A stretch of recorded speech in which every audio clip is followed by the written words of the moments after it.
talking about the customer analytics and consumer intelligence. Now, from the previous discussions that we had from lesson 1 and lesson 2, itinakal natin nung umpisa yung trends in hospitality, the past, present, and future trends of hospitality.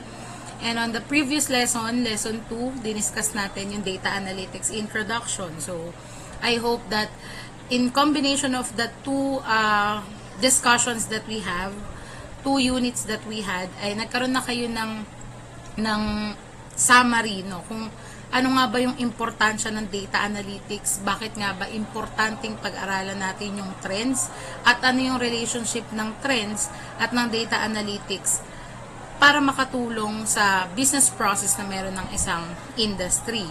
And in your case, the industry that we will be talking about is the hospitality industry. No, so in relation to Unit 3, we will be tackling the different kinds of customers and how does the information that we gather from the consumers is relevant to the business operation of a certain industry, which is your industry nga na, hospitality industry.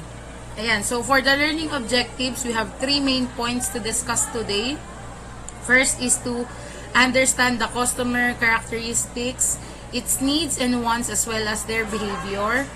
Second is define the customer analytics and how it works. And third is to identify the tools used for guest profiling. Now, so if you already finished the subject hospitality marketing, some of the concepts here is already taught, no, in that subject. And kung nagkaroon na rin kayo ng ibang mga business courses, business related na mga subjects, yung ibang terms dito ay sure ako na nabanggit na. So, ang pinaka-sentro ng discussion natin ngayon ay puro tungkol sa consumer, puro tungkol sa target market, tungkol sa mamimili. So, yun po yung pag-uusapan natin. Ayan, so, let us first define what is a consumer. On the business world, we call the consumer as customers. We also call them as market. No, so, consumer is a person who consumes a product or service. The word consumer is often used interchangeably with the word customer. This is not entirely accurate. A customer is a person or organization that purchases goods or services. They may or may not consume them. So, nagkakaroon kasi ng misinformation or misusage of the term consumer and customer. Ang difference ng dalawa, when we talk about consumers, ibig sabihin, ito yung mga klase ng tao na bumibili ng produkto o nagbabayad ng serbisyo na sila mismo ang gumagamit. Consume, ginagamit, kinakain, and yun, ini-intake. Kapag sinabi natin customer, pwede silang tao, pwede silang organisasyon na bumibili ng produkto o bumibili ng serbisyo pero hindi naman nila ginagamit. For example, tayo ay isang magulang na. Customer tayo ng Pure Gold dahil lagi tayong bumibili ng diaper. It doesn't mean na tayo nagko-consume kasi ang gumagamit ng diaper ay babies. So we are the customers yet we are not the consumers. The consumers are the babies. But still, the idea of buying it ay ginagawa ng customers. Nakukuha niyo po yung difference ng dalawa when we talk about consumers and customers. So, sa mundo kasi ng pagnenegosyo mga anak, yung mga ganitong kasimpleng bagay dapat siyang natututunan kasi nagkakaroon ng misconception, misunderstanding dun sa konsepto, kaya nagkakaroon ng kalituhan. Pero ayun ang tatandaan nyo kapag pinag-uusapan natin ay consumers, sila po mismo ang gumagamit ng produkto o serbisyo na binibili nila. On the other hand, kapag sinabi natin customers, binibili nila yung product or service, pero po pwedeng hindi sila yung gumagamit. So, yun po yung definition ng consumers. Okay. So, since we are dealing about hospitality industry, we are dealing with hotel industry, iba-iba yung klase ng consumers na meron ang industry ninyo. Diba nga, sabi ko nga kanina, pwedeng customer ka, pwedeng consumer ka. At sa dami ng klase ng mga tao, dapat nagkakaroon ng distinction o pagkakaiba-iba o labeling in a way kung ano nga ba yung mga klase ng mga guest, no, na pumapasok sa isang hotel. So, yun naman yung second subtopic natin na pag-uusapan. So, there are lots of common hotel guest types, but I will just discuss few types para magets nyo na may differences pala sila. Akala natin kasi na kapag pumasok sila sa hotel, lahat sila ay consumers na. Pero meron silang mga labels, mga specific terms na ginagamit kung ganun silang klase ng mga consumers. No, so, umpisahan natin sa conventional leisure travelers. Yan. So, from the word itself, conventional, ibig sabihin, hindi po palagian. No, sabi dito, a conventional leisure travelers, whether event attendees or a couple traveling to explore local attraction, leisure travelers' reason for traveling is purely recreational. They can span a wide age range from young adults to older travelers. However, their goal is common: to escape daily routines, relax, and have a good time. When we talk about the term conventional, sa Tagalog po, hindi po palagian. Kung bubuin natin yung konsepto ng conventional leisure travelers, sila po yung mga klase ng tao na hindi palagi ang umaalis, at kung aalis man sila ay paminsan-minsan lang. At ang goal ng kanilang pag-alis ay para ma-relax, para makatakas panandali sa kanilang mga ginagawa, at para magkaroon ng good time or ng pahinga sa kanilang mga normal na ginagawa sa pang-araw-araw na buhay. No, sa conventional leisure travelers, na isang type ng hotel guest, hindi naman natin siya malalagyan ng age limitation. Kasi, ultimo bata, pwede rin namang mag-break. Pwede rin namang magpahinga sa kanilang mga ginagawa. Pag may trabaho, pwede rin mag-leave para magbakasyon. At kahit matanda ka na, kung gusto mong mag-excursion, gusto mong magpahangin, ay pwede ka rin naman makonsider na conventional leisure traveler. No, kaya sinabi dyan na they can span a wide age range from young adults to older travelers. We can all be considered as conventional leisure. Kung lahat tayo ay panandali ang umaalis para makatakas sa realidad ng buhay, no, tayo po ay pwedeng tawagin na conventional leisure travelers. Next concept is business travelers. Yan, so this is a common to everybody, no, na in some ways there are some of the customers, there are some of the consumers who go inside the hotel for business trips. No, so alam naman natin 'yun, no, na may ganong konsepto na hindi naman lahat ng tao ay nagpunta sa hotel para lang magpahinga. Yung iba ay inutusan ng boss na magkaroon ng meeting, magkaroon ng conference, magkaroon ng seminar, na ang pupuntahan ay hotel.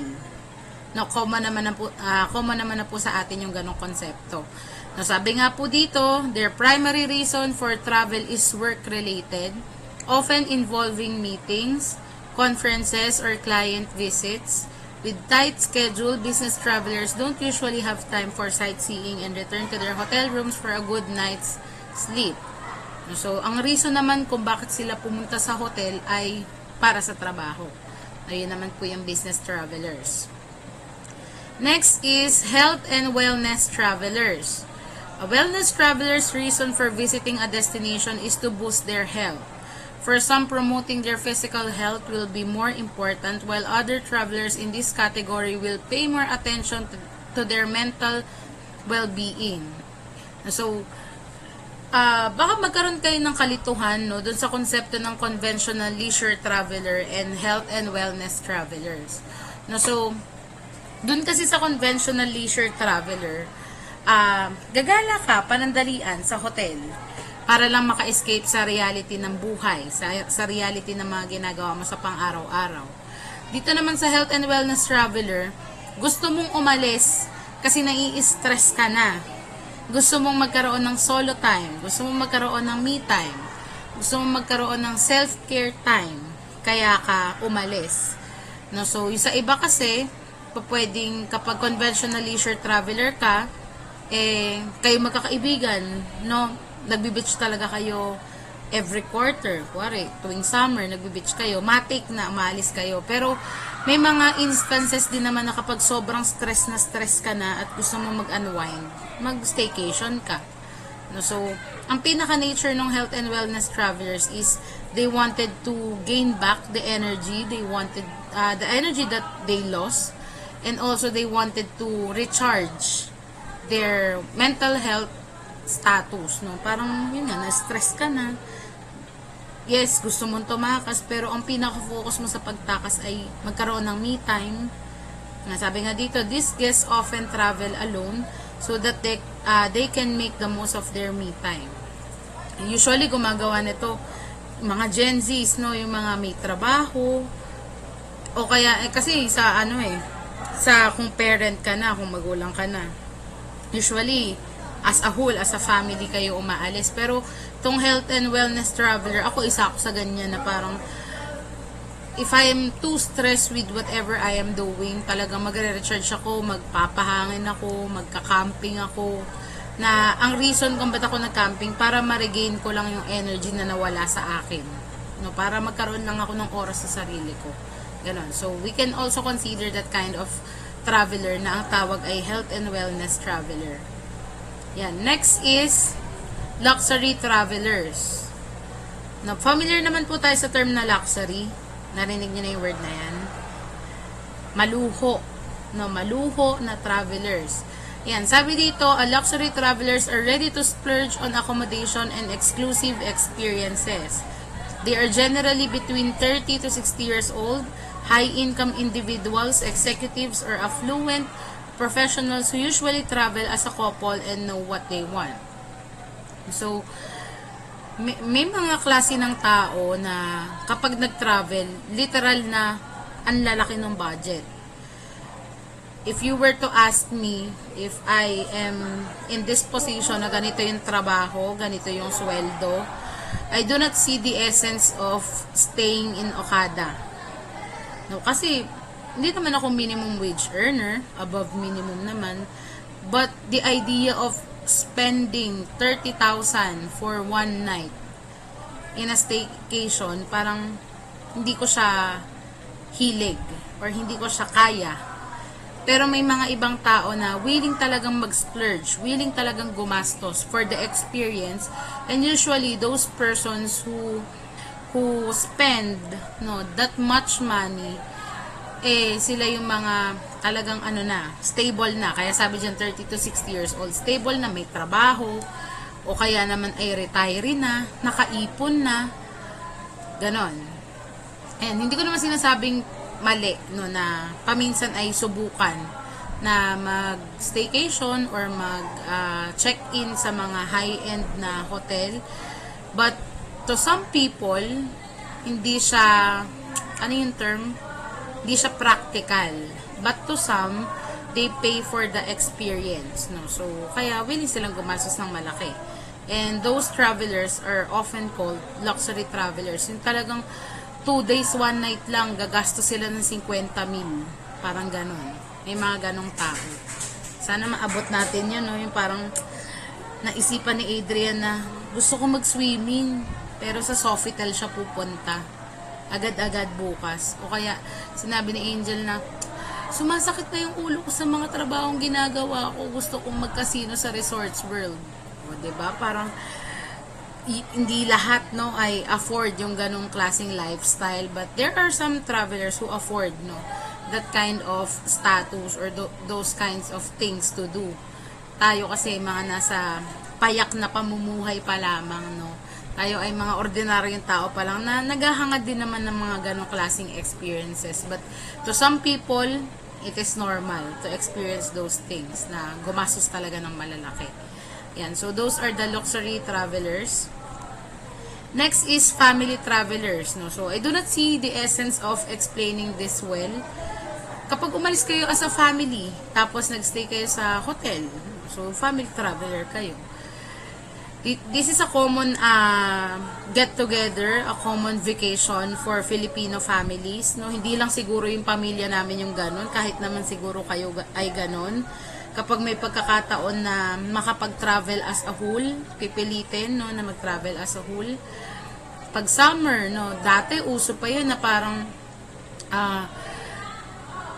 long weekends, ganyan, Holy Week, walang pasok daddy mo, walang pasok mami mo. Tapos, magstay kayo sa Manila. Tapos, nandun lang kayo sa Airbnb. O kaya naman ay magsiset kayo ng swimming as a family or get together as a family. No? So, in this case, sa family travelers, it can be considered not just the immediate family but the whole generation, multiple generations. No? Na umalis kayong nanay mo, kasama mo tatay mo, kapatid mo, kasama mo yung kapatid ng nanay mo, yung pinsan mo, yung lolo mo. Yan. So, those kinds of travelers na magkakadugo, blood related, is called family travelers. So, sabi nga dito,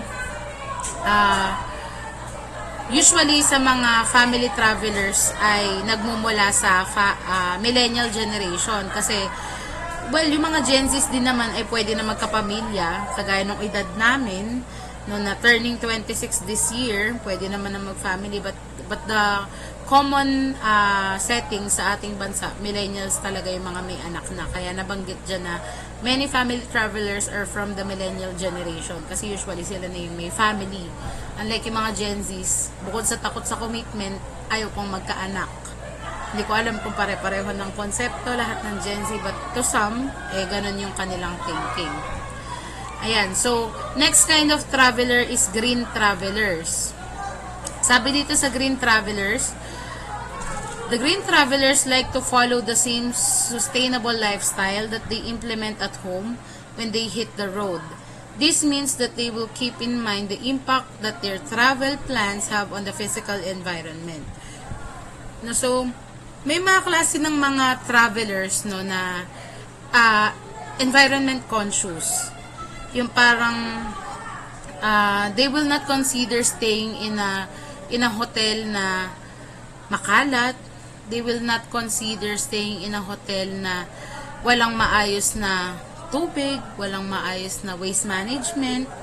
Alam mo yung basura there, basura everywhere, yung ganyan. So, may mga ganong klase ng travelers na conscious talaga sila sa nangyayari sa environment. And some individuals, hindi ko naman nila lahat, kasi sa iba parang acceptable lang yun na, hayaan mo na may kalat lang naman na konti dyan. Pero sa iba, hindi kasi siya acceptable. No, may mga klase ng tao na inaalam talaga nila, ano ba yung magiging impact ng lakad ko sa environment? Makakasira ba ako? Makakadagdag ba ako ng basura? No, so, yun yung klase ng mga travelers na kung tawagin ay green travelers. From the term green, ibig sabihin, they are lenient more on the environmental or eco-friendly side of staying in a certain hotel or certain Airbnb. Parang ganun. Yan. Next is backpackers. Yan. Siguro itong term na to ay narinig na ng ilan. Pag pinag-uusapan natin yung backpackers, yan yung klase ng mga travelers na may kailangan lang silang pagstayan for the sake of magre-render ng time, or sila yung klase ng mga tao na hindi mapili, hindi pihikan sa kanilang pag-i-stayan. Nasabi nga dito, these types of travelers are more budget conscious than other hotel guests and travel with small baggage. Being more price sensitive means that these guests are ready to sacrifice comforts and opt for less sophisticated stays to save costs. Now, for example, gumagawa kayo ng research, tapos hindi available yung isang bahay, kailangan nyo magsama-sama sa isang place, tapos naisipan yung mag-check-in sa Sogo, tapos kumuha lang kayo ng 12-hour stay ng premium room.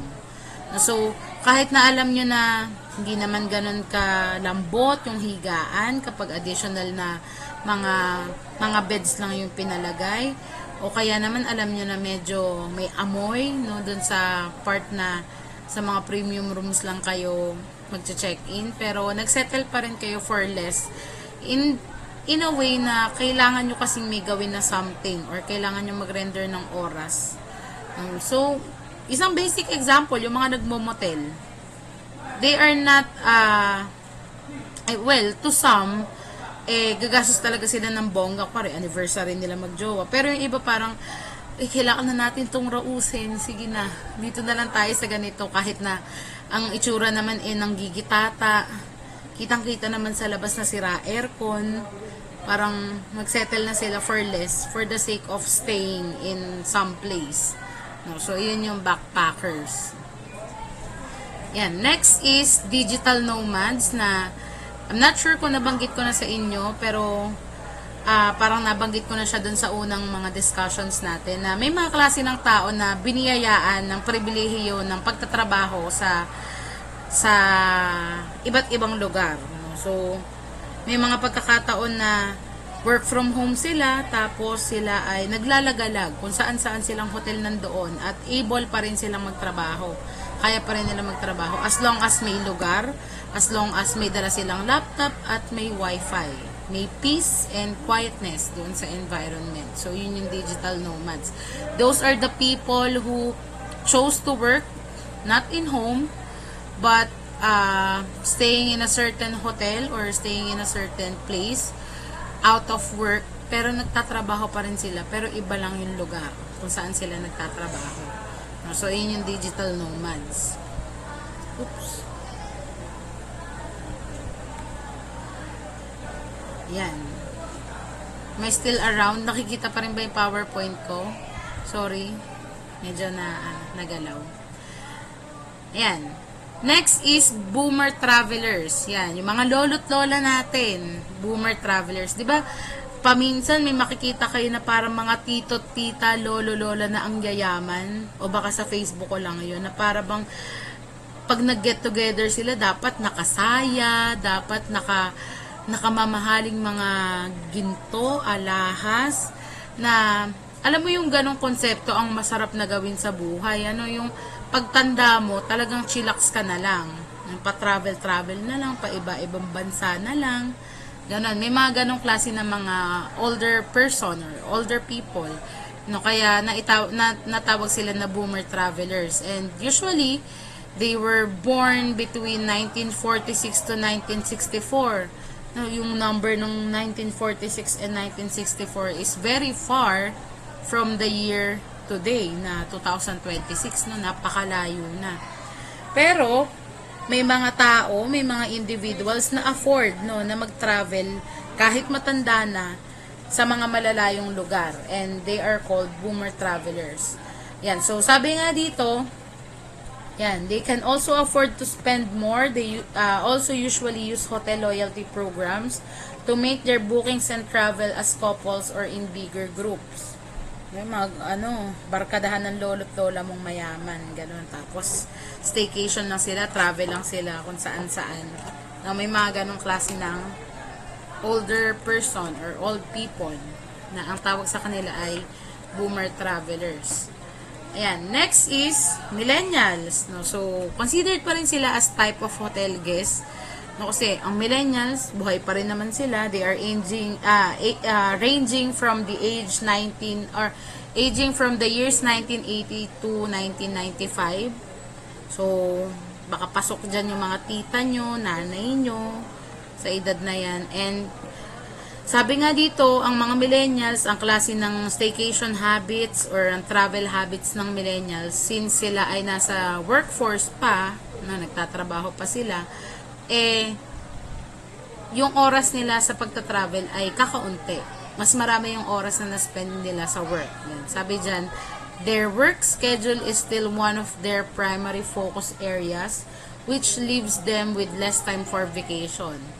Parang rewarding for them na nakapag-travel sila. But the main focus or yung pinakarason kung bakit sila or paano nila nilulustay ang kanilang mga oras ay sa trabaho pa rin at hindi sa pagta-travel. So, yun yung millennials. Same goes with Gen Z. Yan, sabi dyan, kapag ka naman yung traveler ay nasa age or nasa years ranging 1995 up to mid-2000s or 2010, yan, yung mga klase ng travelers na yan ay ganun din, focused pa rin sila sa work. And they also prefer shorter vacations over longer getaways.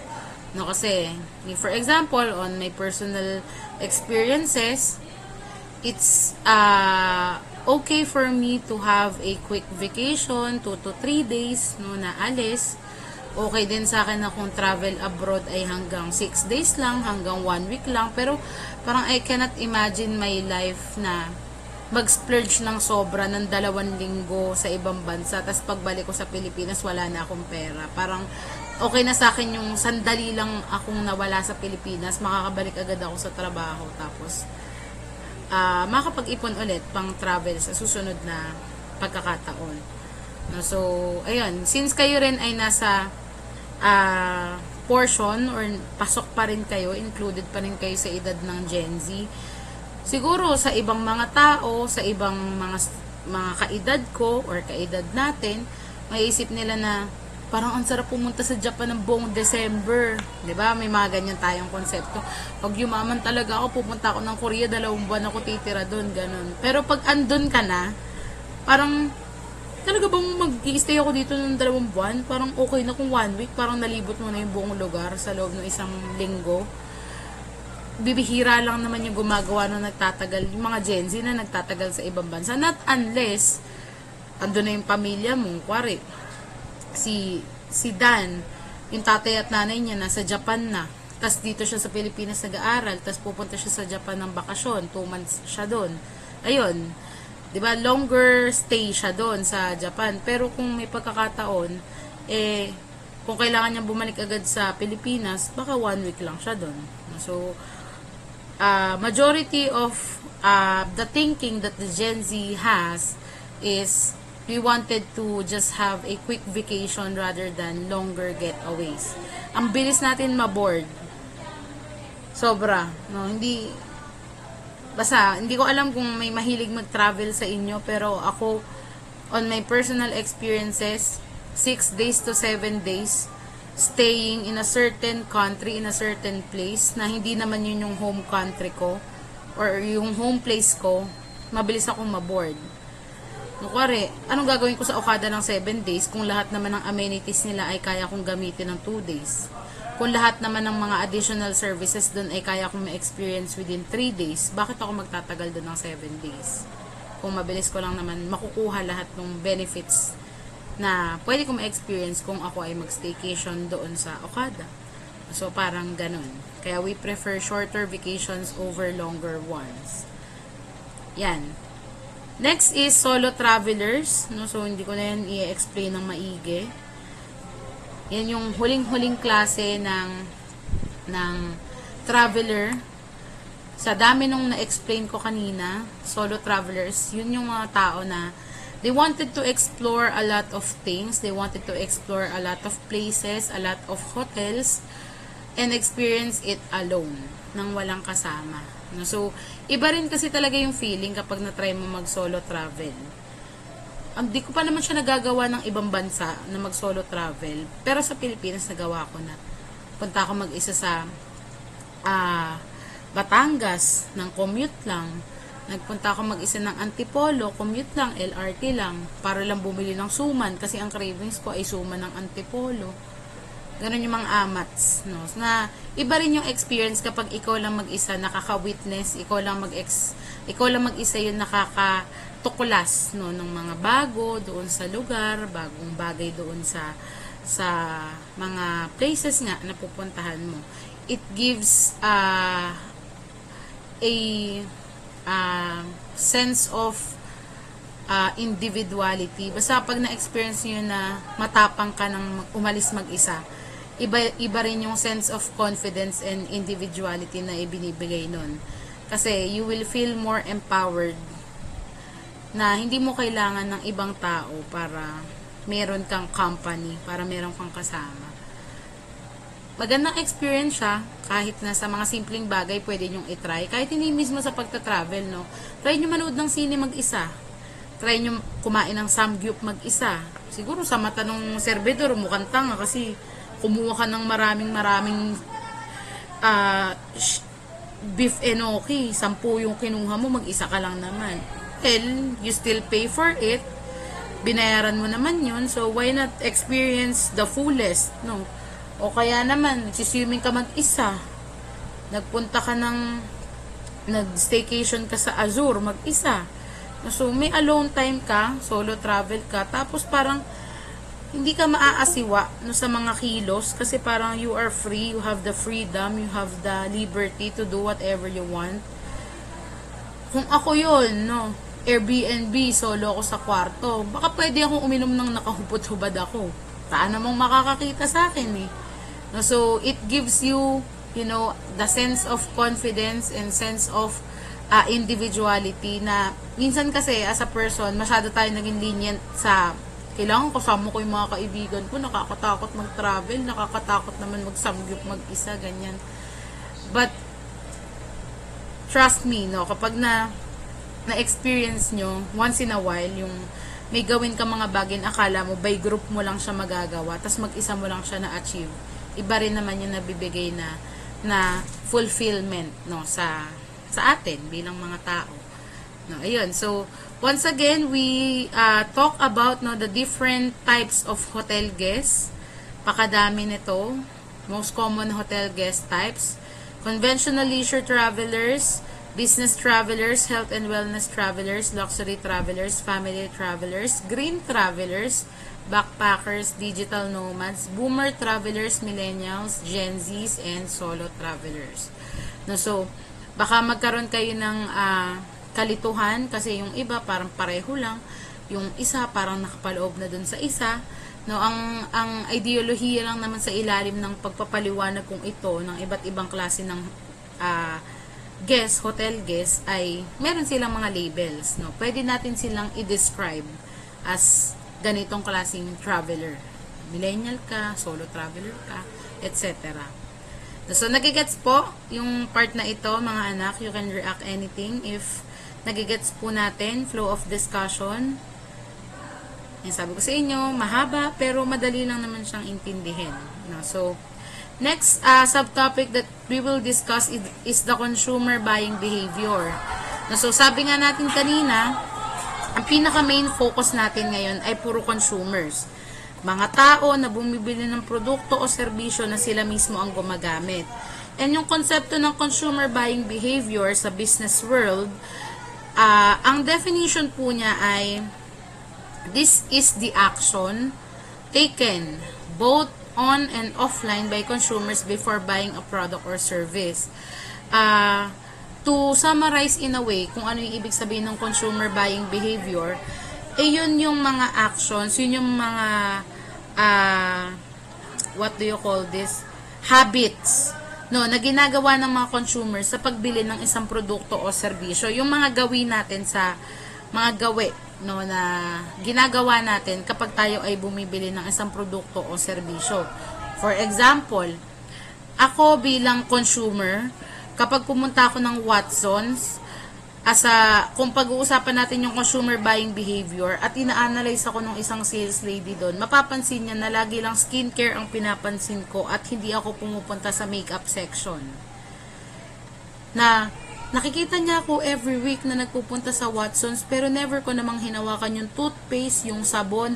Ang lagi ko lang hinahawakan ay facial wash, moisturizer, sunblock, niacinamide, kung ano-ano pa.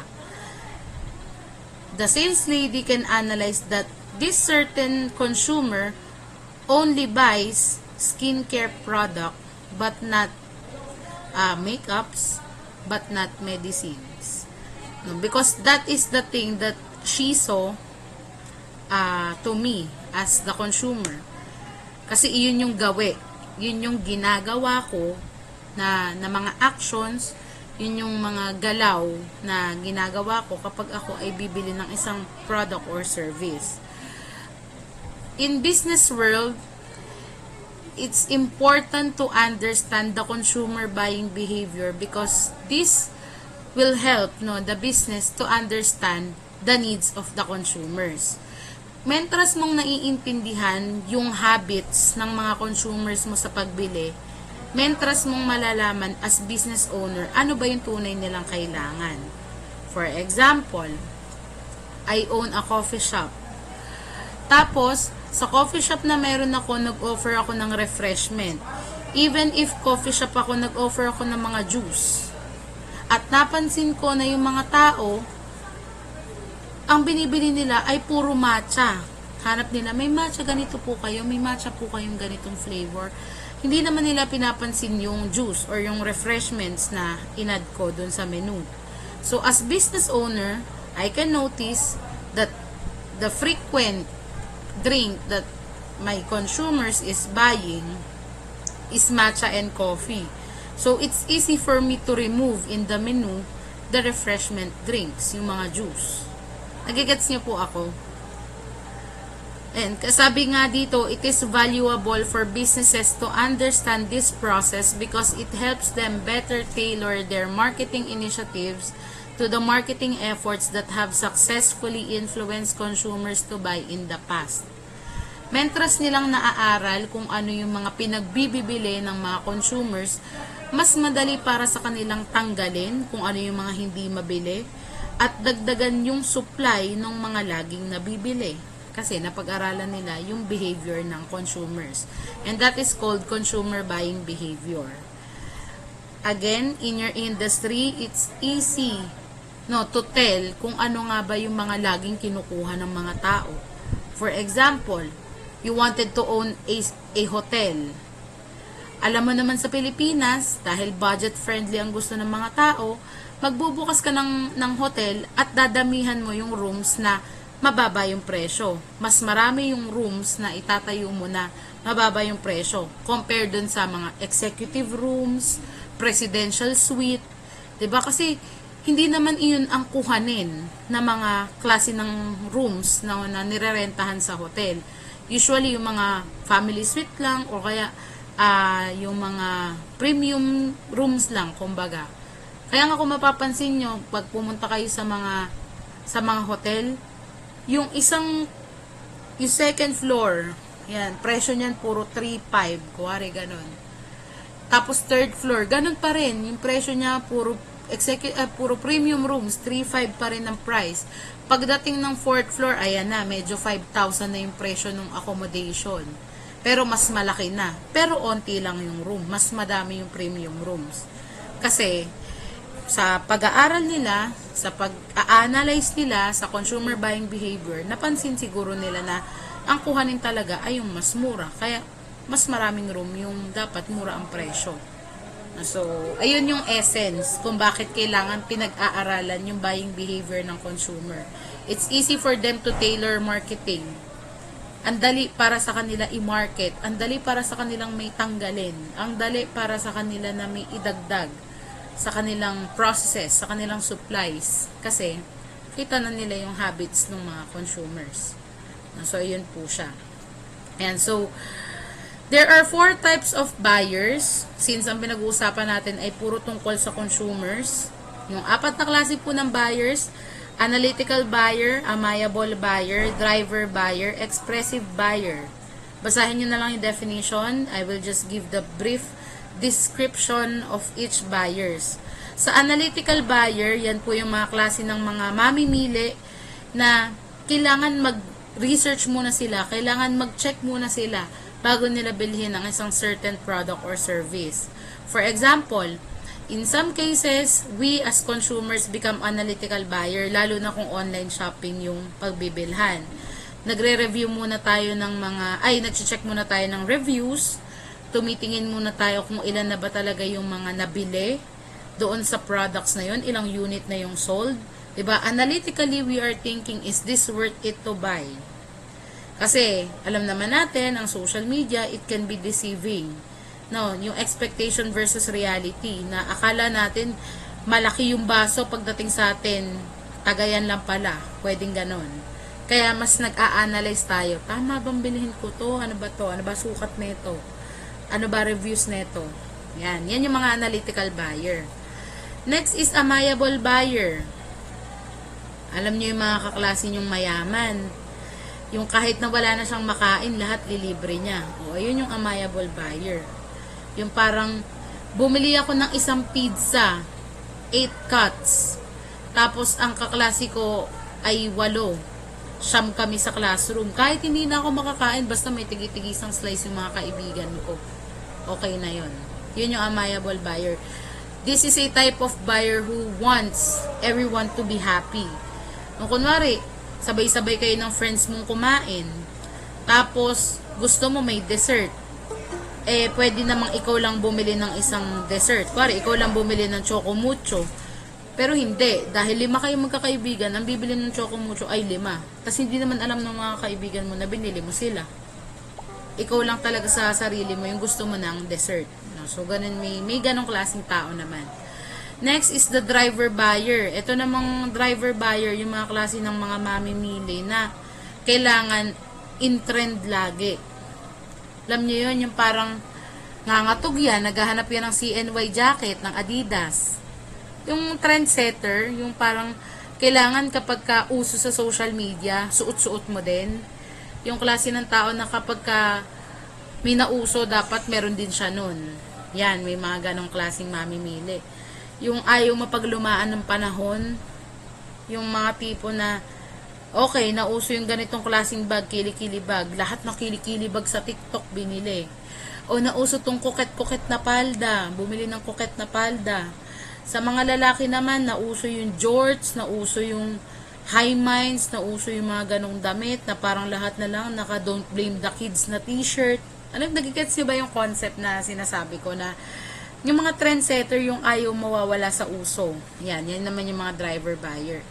And lastly, yung expressive buyer. Ayan, yung mga klase naman ng expressive buyer, yung ayan, sabi dito, instead they want to feel like your most important asset. May mga klase ng mamimili na parang as a person, you wanted all of the things that you buy na may impact sa ibang tao. Like for example, in Tagalog, Tagalogin ko na lang. Ito yung mga para mga, yung driver buyer, trendsetter. Dito sa expressive buyer, mga bida, mga pabida sa mga binibili. Yung, kuwari, Pasko. Ganyan, Pasko. Tapos, humble bragging ka.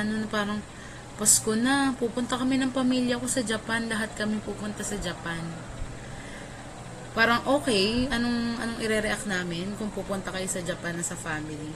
O kaya naman, pupunta kami ng Taiwan, doon kami bibili ng mga jacket ng mga anak ko kasi ang lamig ng panahon ngayon. Parang, okay, so bumili kayo ng jacket sa Taiwan, anong gagawin namin? Yung parang, they will buy something na feeling nila dapat may impact sa mga tao. But in reality, we as people do not care whatever they want to buy. Parang ganon yung, sige, marami kang jacket na galing sa ibang bansa. Anong gagawin namin? Hindi naman uso yung jacket na yan. Hindi naman nabago yung itsura ng jacket na yan. So, yun nga, yung mga pabida sa mga paandar, sa mga binibili, kahit na in reality, wala namang naiinggit dun sa binibili nila. So, yun, itong 4 na types ng buyers na to, we can be all of that. May mga pagkakataon na expressive buyer tayo, may pagkakataon na amiable buyer tayo, pagkakataon na driver buyer tayo, and analytical buyer. We can be all of that. But we cannot be all of that in same time. No? Imposibleng isang bagay yung binili mo, tapos ikaw na lahat yan. Hindi siya ganon. Pwedeng isa ka dyan kapag ikaw ay bumili. Pwedeng analytical buyer ka, pwedeng amiable buyer ka ngayon, bukas driver buyer ka, pwedeng ganon. Nakuha po yung differences ng 4. Basahin nyo na lang yung definitions. Pero sa way ng explanation ko, yun naman talaga yung differences nilang 4. Ayan, so next is customer analytics. If I'm not mistaken, this is the last part. Ay, hindi pa pala. Pero pa pala. Okay, so customer analytics, mga anak, dito natin pag-uusapan, ano ba yung mga bagay na dapat hinihingi natin sa customers? Ano yung mga bagay na dapat natin hingin sa kanila na makakatulong talaga sa operations ng isang negosyo? No, so, those are identification, collection, organization, analysis, and action. No, so, those are the 5 things na pinagagamitan ng customer analytics. No? So, pag-usapan muna natin yung definition ng analytics, customer analytics. Yan, sabi dito, the use of customer data to track, analyze, and make informed decision about customer needs and expectation. Customer data can inform everything in company, thus, from how it conducts marketing campaigns to what business decision they make and how they prioritize product development.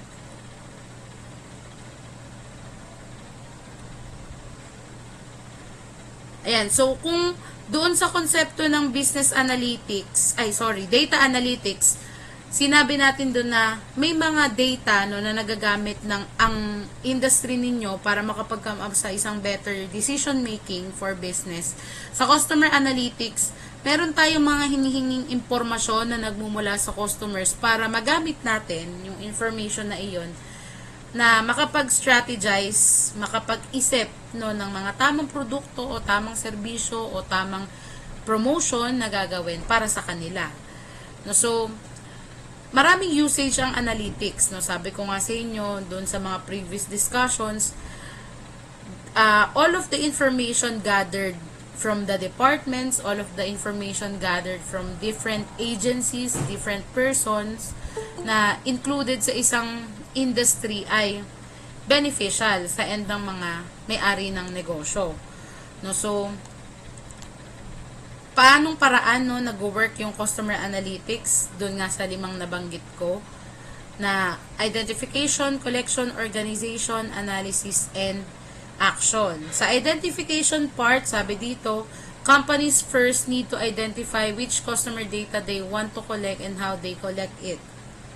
Alamin nila ano ba yung mga kailangang malaman na information from the consumers.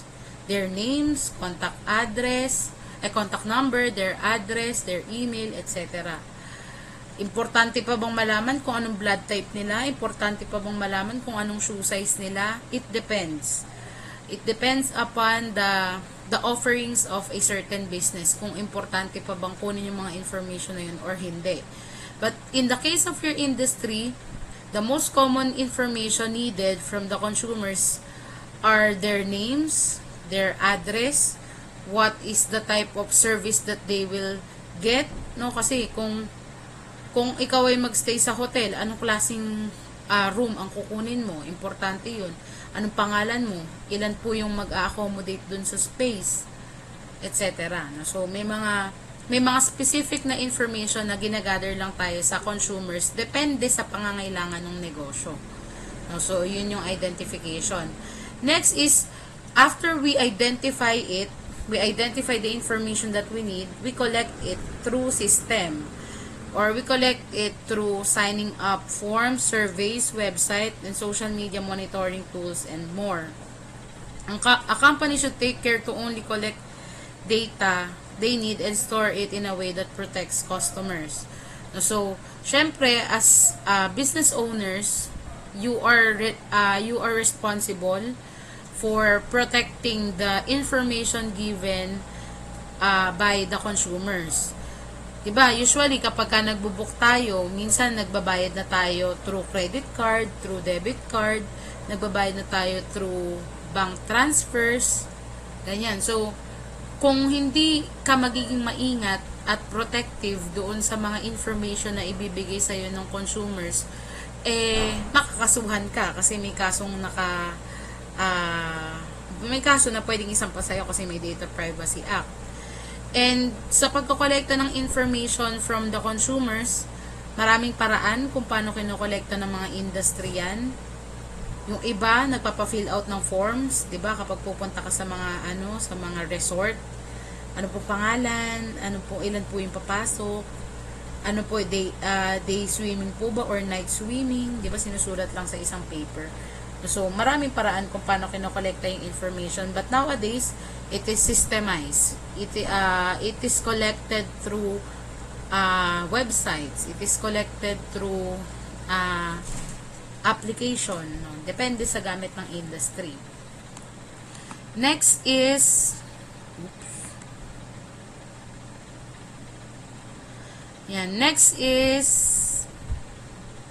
organization. So after collecting all of the information gathered from the consumers, there are some customer data platforms, no, that has been used by the industries to somehow categorize all of the information gathered. Kumbaga, lahat ng mga information na nakuha sa consumers ay sinesegregate nila, pinaghihiwa-hiwalay ang mga magkakaibang information, pinagsasama-sama in similar information No, para mas madali para sa kanilang i-access dahil organized na yung mga information gathered from consumers.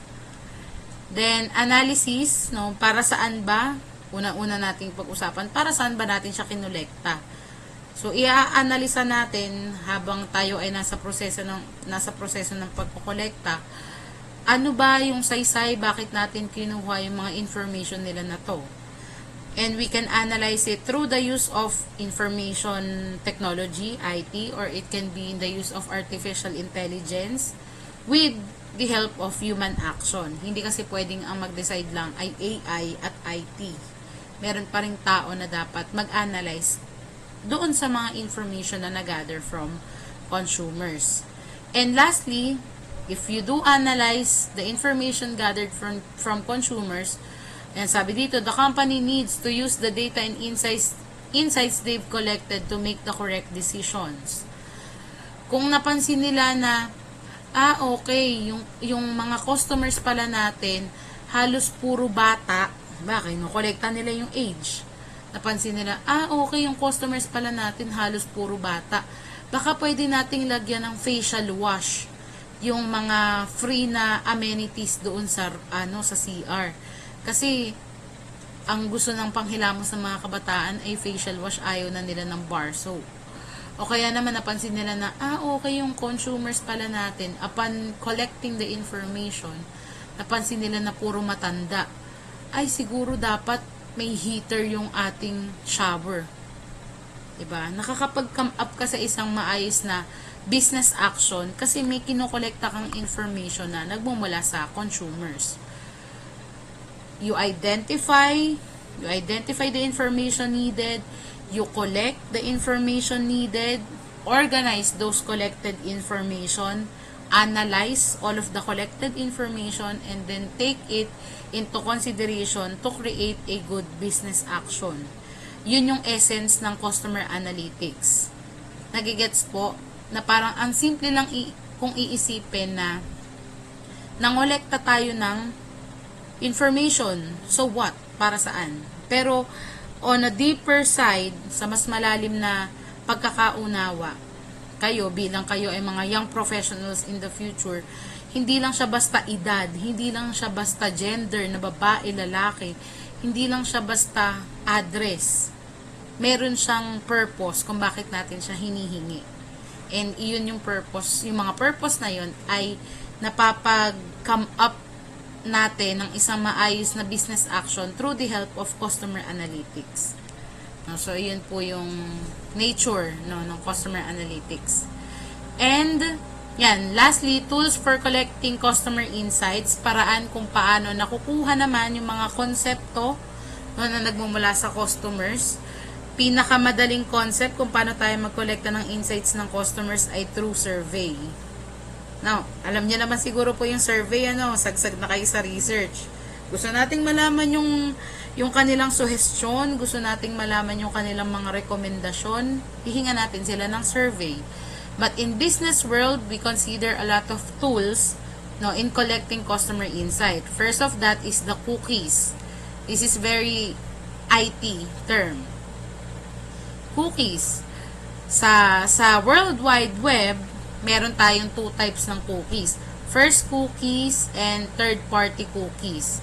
Sa first cookies, kung meron ka talagang specific na hinahanap na something, pwede mong i-search right away.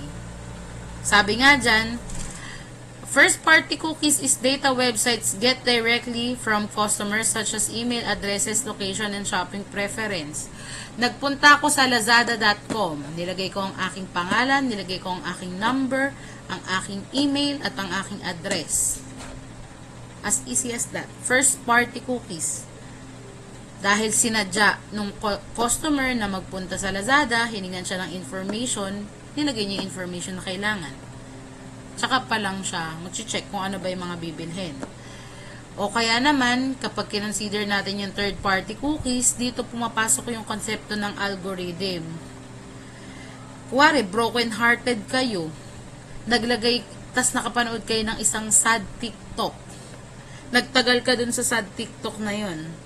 Hindi mo namamalayan 2 hours ka na nag-i-scroll sa TikTok, puro sad TikTok pa rin nakikita mo.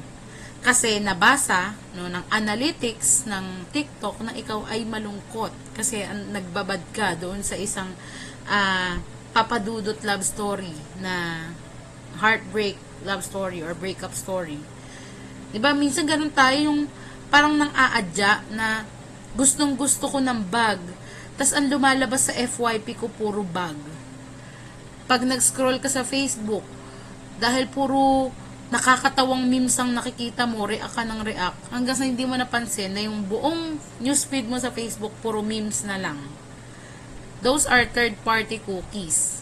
Ayan o, instead, track user activity across different websites, passing semi-anonymized information between parties. Hindi naman directly na gusto mo makakita ng meme, pero dahil mahilig kang mag-like ng meme, ia-appear sa'yo ng Facebook na, eto memes. Bigay namin lahat sa'yo. Yun yung nabasa sa algorithm. Third-party cookies yun. Unlike first-party cookies, you specifically put all of the things you wanted to see. Lagay mo yung information na kailangan mula sa'yo, tapos sinearch mo sa Lazada, niacinamide. Pwede ipapakita talaga sa'yo niacinamide kasi tinype mo na niacinamide. Yung third-party cookies, yung mga similar items, di mo naman kailangan pero pinakita. Yun yung difference nilang dalawa. Next is CRM dashboards or Customer Relationship Management dashboards. Ang dashboards ay nakikita lamang sa paggamit ng mga tools. Kung naalala nyo dun sa discussion natin ng lesson 2, may iba't ibang software ako na inintroduce sa inyo. Yung Tableau, yung ClickView and Looker, Microsoft Power BI, ano pa ba? Sisense, Domo, ayan. So, may mga dashboards na nandun na nakaka-create tayo ng mga visualization, ng mga infographics, ng mga reports na mula sa customers kasi may binibigay nga silang information dun sa business. No, so, yun naman yung CRM dashboards. Next is email. No, so, common type na rin to kung paano natin kinokolekta yung mga paano tayo nagkokolekta ng insights from customers. Yan, so, sabi nga dito sa example nito, may mga klase ng kumpanya na ang hilig mag-send ng promotional email. Ewan ko kung ganun din yung emails nyo na parang si Spotify naman, mayat maya naman sinasabing may student discount na, meron ng 80% discount sa ganito, ganyan, na as consumers, syempre ma-engage ka doon. Pwede kang mag-reply, kahit na hindi mo naman gustong mabasa, nabasa mo. No? Kasi email ang isa sa pinaka, kumbaga, stable, no, na pang widespread ng information ng mga businesses. Kasi dali lang i-send yung mga promotional emails. Ayan. Next is social media. Oh, Diyos ko, alam nyo na yan. They can also monitor customer sentiment, understanding what customers are saying about the brand and its product, even if it is not writing directly to the company. Post ako sa Facebook, hindi masarap ang manok ng Jollibee. O, diba? Ang dali ko lang na-share yung thoughts ko as consumer. Hindi ko naman siya directly sinulat para sa Jollibee. Pinost ko lang siya sa Facebook ko. So, ganun naman yung social media. Yan, surveys na na-explain ko na rin naman. And alam niyo naman yung method, no, sa pagkokolekta ng information or pagkokolekta ng mga insights from consumers through surveys. Kaya meron silang mga chinechekan, meron silang mga comments, no, na binibigay sa mga industries. And, yan, website. Sa website, yan, common type na rin siya kasi madali para sa mga businesses, madali para sa mga hoteliers makita kung ang website nila, ano ba yung lagi nakiklik. Kasi yung algorithm, yung analytics nun ay nababasa ng system. Kung napapansin nila na, ay binubuksan pala nila yung about. Alam niyo ba yung about sa mga website? Parang ano yung history, ano yung mga offerings ng mga businesses, ganyan. Sinesearch nila yung ganun pala sa website. So, dapat gandahan din natin yung content ng website na yun. Kasi yun pala yung madalas i-click. So, pinag-aaralan din siya sa customer analytics and sa kung paano nagkokolekta ng customer insights. Importante din siya. So, yun po yung flow of discussion natin.